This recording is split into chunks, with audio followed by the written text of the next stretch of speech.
Hi అండి అందరికీ. నా ఛానల్ ఎవరైనా కొత్తగా చూస్తున్నట్టయితే ప్లీజ్ సబ్స్క్రైబ్ చేయండి. ఈరోజు కార్తీక దీపం సీరియల్లో ఏం జరిగిందంటే, పారిజాతం జ్యోత్స్నలను ఆట ఆడుకుంటాడు. కార్తీక్ అప్పుడే అక్కడికి చేరుకుంటాడు శివనారాయణ.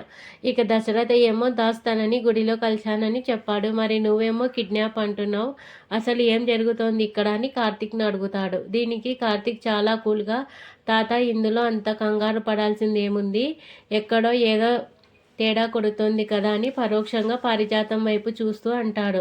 ఇక వెంటనే కార్తీక్ కిడ్నాప్ కాదు తాత అంటూ కవర్ చేయడంతో పారు జో ఊపిరి పీల్చుకుంటారు.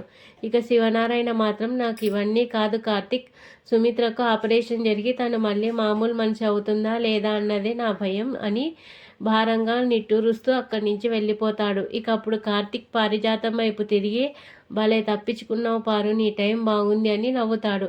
ఇక కార్తీక్ వెళ్ళిపోగానే పారిజాతం వణికిపోతూ జ్యోత్స్నతో, జ్యోత్స్న వీడికి మన గుట్టు తెలిసిపోయిందమ్మా, ఆ దాస్ గాడు వీడికి ఏం చెప్పాడు, అసలు మీ నాన్నలో ఇంత మార్పు ఎందుకు వచ్చింది అని తన భయాన్ని బయట పెడుతుంది పారు. ఇక జ్యోత్స్న కూడా తండ్రిలో వచ్చిన విపరీతమైన మార్పు చూసి అయోమయంలో పడిపోతుంది. ఇక దశరథ దీప కార్తీక్లను తీసుకొని సుమిత్ర గదిలోకి వెళ్తాడు. ఇక అక్కడ సుమిత్ర గాఢ నిద్రలో ఉంటుంది. దశరథ కళ్ళ నిండా నీళ్లతో, ఏ ఇంట్లో అయినా కన్నబిడ్డకు తండ్రికి పరిచయం చేసేది తల్లి, కానీ నా జీవితంలో దేవుడు కథను తిరగరాశాడు సుమిత్ర.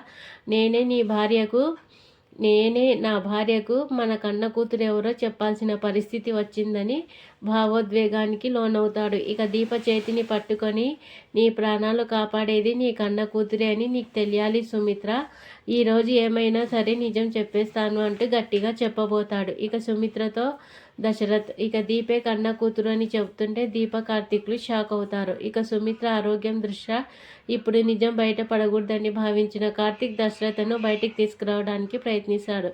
ఇక దశరథ మాత్రం వినడు. దీప వైపు చూస్తూ, దీప నువ్వు ఎవరో తెలియకముందే మీ అమ్మను రౌడీల బారి నుంచి కాపాడావు, ఇప్పుడు మరోసారి ఈ బిడ్డ రూపంలో తల్లికి ప్రాణం పోస్తున్నావు.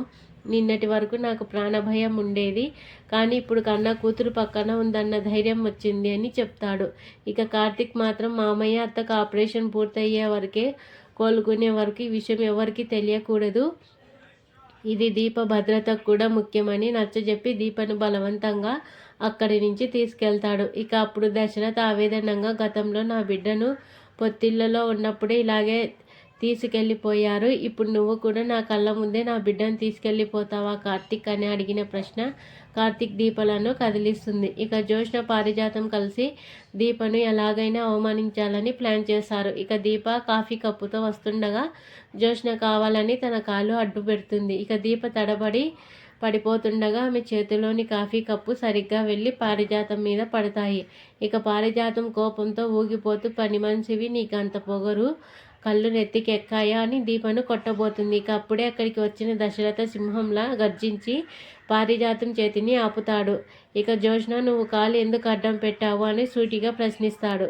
ఇంకా జ్యోత్స్న భయంతో వణికిపోతూ, అది డాడీ, నేను మొబైల్ చూసుకుంటున్నాను, పొరపాటున కాలు తగిలింది, దీప చూసుకోకుండా వచ్చింది అని అబద్ధం చెప్తుంది. కానీ దశరథ వదలడు.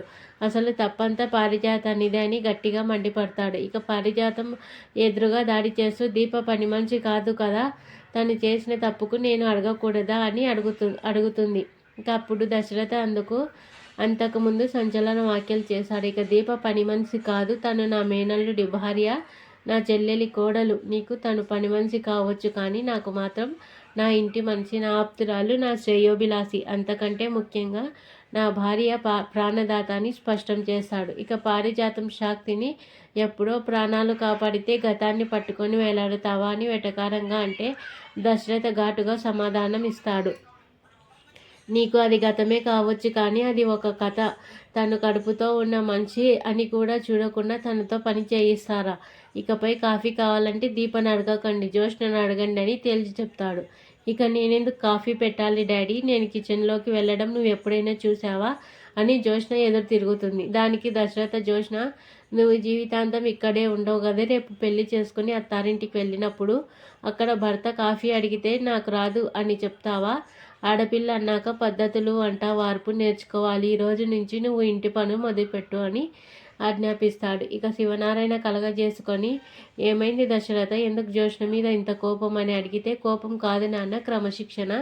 దీప తన కడుపుతో ఉందన్న బిడ్డ కోసమన్నా విశ్రాంతి తీసుకోవాలి.